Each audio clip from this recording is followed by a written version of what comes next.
Have you ever skipped a meal, such as breakfast or perhaps dinner? What if that could have benefited your health if you did that in a more long-term fashion? Intermittent fasting is a new health trend where people do just that, but is it really healthy? Today I'll explain what it is, how it works, and the benefits and risks.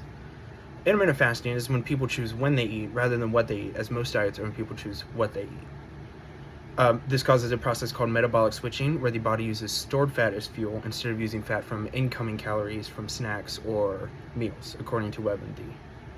There is also evidence of an evolutionary need for this, according to Johns Hopkins. As hunter-gatherers, humans had scarce food resources and unreliable sources of food. This led to many people going a long time without eating, which caused many people to end up fasting, whether they wanted to or not. Therefore, according to Harvard Health Publishing, there have become numerous benefits from fasting. As people switch from glucose to ketones in the body, this causes cellular repair and recycling, and also allows the body to cool down from constant eating. Therefore, there is an evolutionary and biological human need to fast. However, as BBC Science Focus points out, we do live longer than our ancestors, so intermittent fasting such as this may have unknown risks or difficulties. In the modern world, computers and sedentary lifestyle have also led people to eating all day, and intermittent fasting rebels against this. This restricts eating times, but not meals themselves, so people can still eat whatever they want, but they will not be doing so in such a sedentary, constant way. There are two general intermittent fasting schedule types, according to Johns Hopkins Medicine. There is the 16-8 method and the 5-2 method.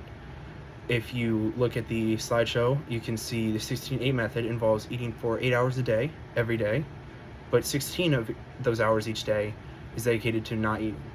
Therefore, you only eat one or maybe two of the meals that you would typically eat a day, and digest less general calories in that day.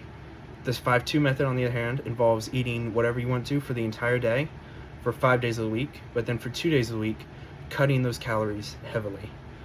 Mass General Brigham states that people should cut calories by at least 75% when doing this. So for example, if you typically eat 2,000 calories a day, you would go down to less than 500. Of course, there are many benefits, but also potential risks to intermittent fasting. One of the main benefits, of course, is weight loss.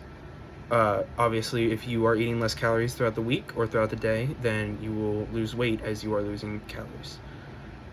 There's also less insulin resistance in people, which helps prevent type 2 diabetes, as WebMD states, as this helps treat it and helps deal with many of the issues involved.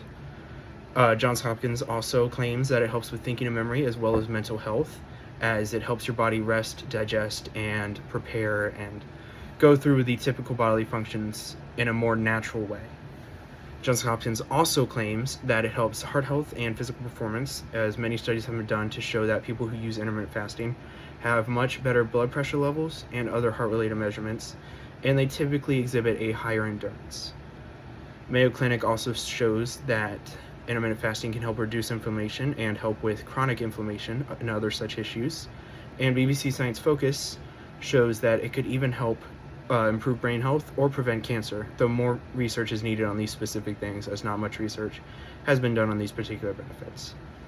WebMD also shows that there are many non-health related benefits, such as simplicity, adaptability, and savings.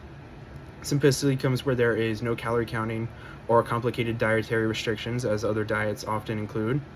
You can eat whatever you want, whenever you want, things like that.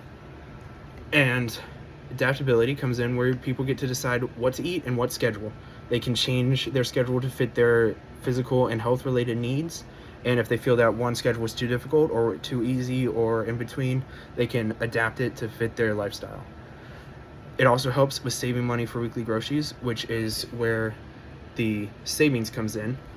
This, as people eat less calories throughout the week due to intermittent fasting, they will of course have to buy less groceries to fill this lower calorie count. However, of course, with these benefits, there are risks. For one major risk, Mayo Clinic points out social eating. Many people go out to eat for things such as breakfast, dinner, or even lunch, and these things can be interrupted, especially if someone's intermittent fasting schedule does not align with these social eating times or when they would go out with friends to eat. Harvard Health Publishing also states that people may lose some lean muscle mass, which can cause difficulty with muscle strength and other things.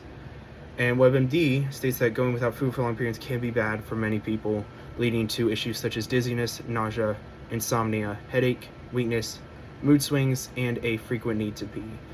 And it is recommended that if you experience any of these things after trying intermittent fasting, you should go to a doctor or change up the intermittent fasting schedule instead of trying to go through with it. Johns Hopkins also states that on top of this, intermittent fasting is not for everyone.